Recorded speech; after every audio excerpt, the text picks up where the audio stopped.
کہ ہم قرآن کو ذرا پرکھیں، پڑھیں، سمجھیں تو پتہ چلے کہ یہ قرآن کیا چیز ہے۔ اب تک ہم صرف قرآن قرآن قرآن، قرآن میں یہ ہے، قرآن میں وہ ہے، نماز میں قرآن سن لیا اور کیسٹ میں تلاوت سن لی، موبائل پر تلاوت سن لی۔ کبھی ہم غور تو کریں، یہی قرآن جب آپ علیہ السلام پر نازل ہوتا تھا تو میرے دوستوں حدیث میں آتا ہے کہ سخت سردیوں میں آپ علیہ السلام کو پسینہ آ جایا کرتا تھا، سخت سردیوں میں، اور آپ علیہ السلام اتنے طاقتور تھے کہ ایک نبی کے اندر 40 جنتیوں کی طاقت ہوتی ہے اور ایک جنتی کے اندر 100 آدمیوں کی طاقت ہوتی ہے۔ گویا کہ ایک نبی کے اندر 4000 آدمیوں کی طاقت ہوتی ہے، تو آپ علیہ السلام کے اندر 4000 آدمیوں کی طاقت، اتنی طاقت ہونے کے باوجود آپ علیہ السلام کو سخت سردیوں میں، جو مکہ کی سردی، مدینہ کی سردی، سخت ترین سردی، ان سردیوں میں آپ علیہ السلام کو پسینہ آ جایا کرتا۔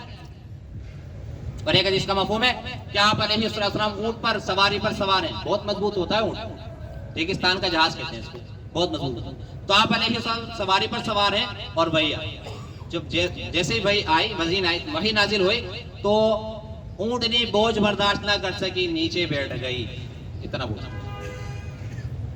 یہ قرآن کہ جب آپ علیہ السلام پر نازل ہوتا تھا تو آپ علیہ السلام کی یہ کیفیت ہو جایا کرتی ہے دوستوں۔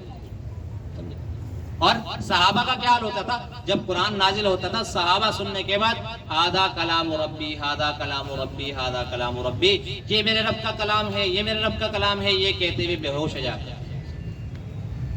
یہ حق اور سچ بات بتا رہا ہوں، یہ بات حقیقت بتا رہا ہوں۔ احادیث ایسے ہیں جس میں اختلاف ہے، اس میں شک ہے، ممکن ہے کہ کوئی حدیث ضعیف بھی ہو، اور ہے ایسا ہے، لیکن قرآن کی آیت، قرآن پاک کی ہر آیت اور پورا قرآن ایسا ہے کہ جس میں کوئی شک نہیں، کوئی شک نہیں۔ الف لام میم ذالک الکتاب لا ریب فیہ، یہ ایسی کتاب ہے کہ جس میں کوئی شک نہیں ہے۔